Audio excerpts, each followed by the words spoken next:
Library Makerspace in North Las Vegas. Welcome to the Library Makerspace podcast. I'm Eason Drayton, alongside the host of the program, Dr. Rico. Co-host. Sadly, for today. Sadly, Jerry couldn't be with us today. She has a test, so good luck to her. This podcast discusses everything and anything library and much more. We have a full slate today. What's happening on the program, Dr. Rico? Well, we have a visit from English Language Arts Learning Strategist, Mrs. Laboy. Welcome. Hello. Thank you, everyone. No problem. And what else? Well, the Library News Minute, of course, course. which turns into like 10 minutes. It does. Yeah. You want to start? I'll read it. I'll try to do Okay. the read as quick as possible, and then we'll get into our interview segment. All right. Well, please stop by the library and check out our ACT prep collection on display. These materials are not just on display and available for patrons to check out. This collection complements a new initiative created by Mr. Canfield called ACT All-Stars Journey to 36, an after-school ACT program starting November 12th, every Tuesday after school until the ACTs, February 18th. Stop by the library for more information. Our latest community puzzle is rocking and rolling. It's over there. It's related to superheroes. Students are working on it during lunch feverishly. And our third Lego project, the Singapore Skyline, is wrapping up. Please check us out on our Instagram page, CSHS Pioneers Library. And please like, share, and subscribe this podcast on our YouTube channel. We would greatly appreciate it. Also, happy to report the language exchange club is going well. I'm the advisor. We are now meeting every second and fourth Monday. It was Tuesday. Monday in the library. Come and learn any language or teach a language, from basic greetings to frequently used vocabulary to conversations. All levels welcome. Our motto, language exchanges, open doors around the world. That's our Library News Minute, or minutes. Well, we're almost at the middle of the second quarter. How's it going? It's going really fast, actually. I've been warned a lot of times that it would go fast, and I didn't believe it until, it went fast. But I would say I'm doing well, you know what I mean? The homework is getting easier, probably because I'm a senior, But I would say it's going steadily. Good. Mrs. Laboy, how's your second quarter going? Just fantastic. Things are moving along very quickly. All righty. So you're from Chicago, and a lot of CCSD teachers have moved from Chicago, New York, I'd say over the last 20, 30 years. I'm one of them. You're one of them. Why the move from the Windy City to Sin City? It's a good question. Well, I knew that there was a need for education here, a need for teachers, and that was the kind of driving force to move me from Chicago to here. So I had a bachelor's degree in art, and I decided to go back and get certified for teaching. So I joined the ARL program 12 years ago, and here I am. And you were in retail before? Retail management prior Wow. to this, yeah. That's a big change. It is. But wouldn't you agree, like I've noticed, I went into teaching first and then kind of started some businesses. I think teaching and management go hand in hand. Absolutely. Absolutely. You have to be an organized person regardless of which one you choose. But, yeah, absolutely. Yeah. So what do you teach now? So now I teach English, 12 years English, so middle school, high school, secondary. And then just recently this year, I've moved to the strategist position for English. So, And how's that been treating you?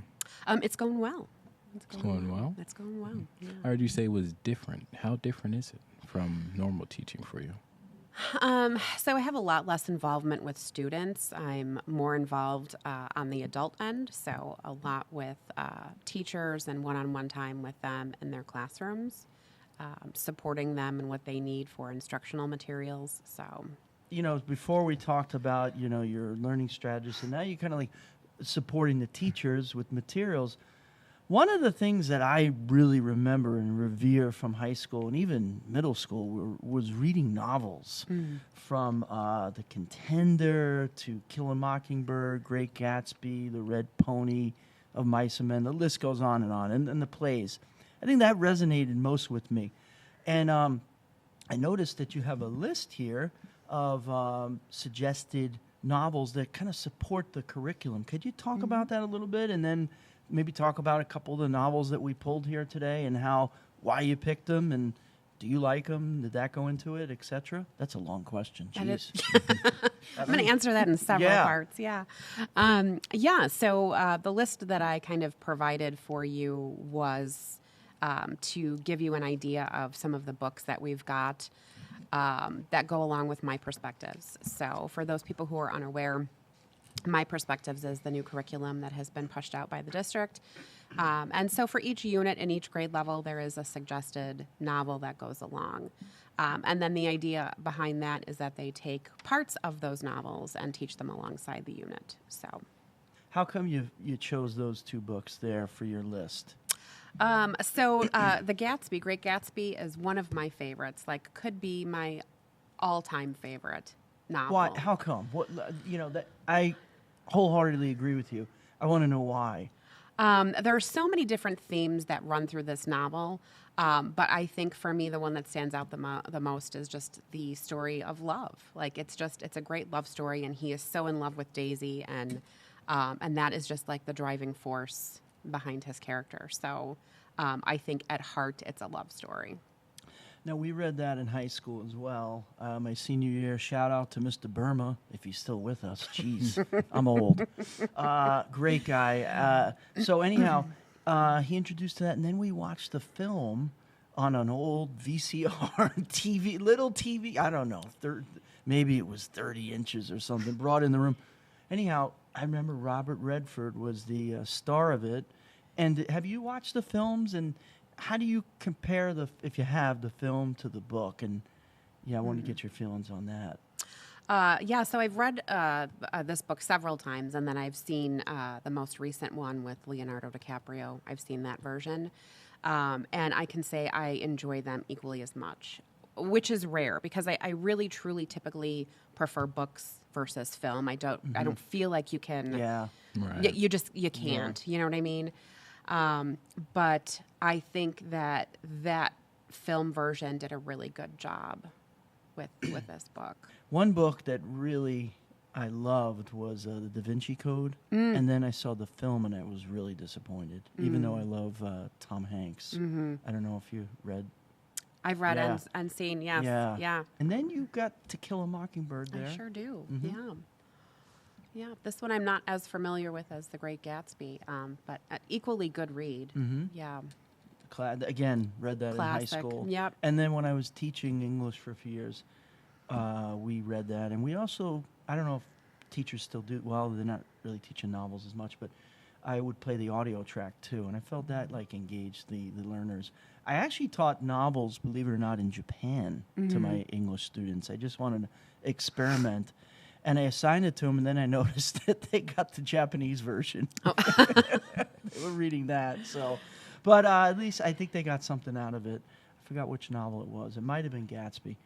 But yeah, so there's a long list here. If you wanted to kind of promote this to students and tell them a little bit more about it, and maybe the benefit of why reading the novels could help them as well.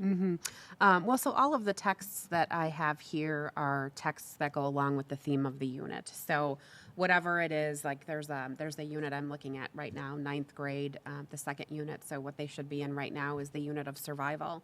And so then the book that kind of goes along with that are the Hunger Games. And if you've seen even the film, even if you've not read the book, you know that is a survival story. I mean, it's how are we providing what we need to provide for our community, and how do we make it through, and how do we rely on or trust other people? And those are things that are needed for survival. So everything that is listed here, the Hunger Games, I know we talked about The Great Gatsby. I know they did Frankenstein in the 12th grade, I think, this year. So all of the books kind of go along with the themes. And if there's not an opportunity to read an entire novel, then students are at least, hopefully, will get encouragement to come here and check out those books and read on their own.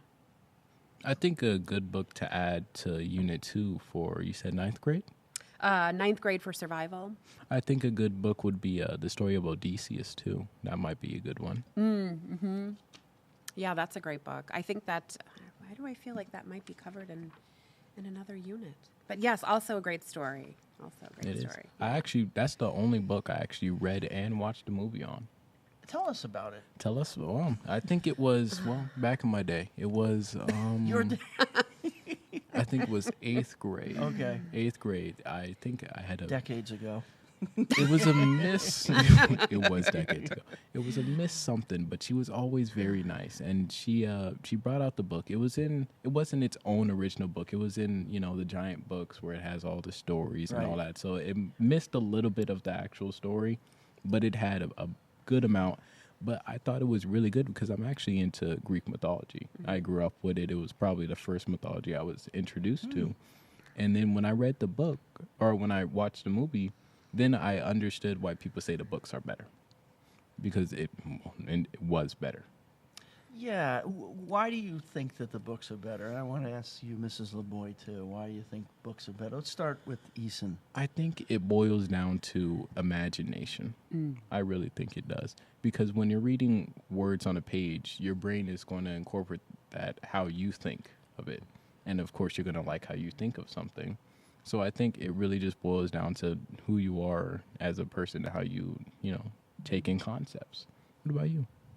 No, I fully agree. I think it's imagination. And I think when you read novels, you get the freedom to picture things how they are, right? You picture characters looking a certain way, Right. settings looking a certain way. And when it's presented to you in the film version, you see what the director sees. You don't see what you see. So I think that's the difference. I agree, and I also love the imagery and the descriptiveness of a novel. And it's much more detailed than a film. And the film, like we said, cuts a lot of parts out, important It does, parts, yeah. or shorten them, and it gets lost in interpretation. But I would like to promote your club. Actually, I haven't had the honor of joining it yet, but I will get on that as soon as I can. But Please I'm do. very happy that it's going well for you because Yeah. I believe this club is actually more useful than you can imagine. Well, you're very kind. I appreciate that. Our next meeting, because this is no school November, right, is not until Monday the 25th of November. So we will have this podcast out by then. Perfect. And, yeah, if anyone wants to join, if you'd like to come, teach a language, learn a language, we are focusing on Japanese a lot. Okay. That seems to be the most popular language that people want to learn because of the anime and the manga and things like that. And Japan is just such a cool place. I lived there for 10 years. And I know that language Do any somewhat. of the students know? A little bit. A little Yeah, bit? there's Okay. one who's actually taking lessons online. He wants to live there.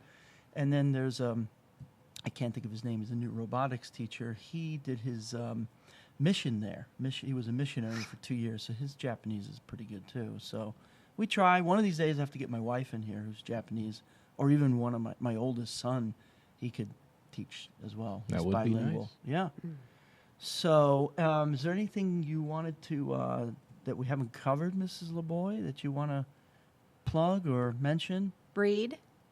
Read, yeah. Read. I know we're just in such a digital age, and I know like one of my favorite things is to come into a bookstore or a library, and you crack the book open, and you hear the crack of the spine, and there is just something incredibly gratifying about having a book in your hands. And the smell of a book, right? The smell of Right? a book. Nobody ever talks about the smell of a Right. book, right? I thought it was just me. It does smell. It does. It does smell unique. Every single one has a different smell to it. Yeah.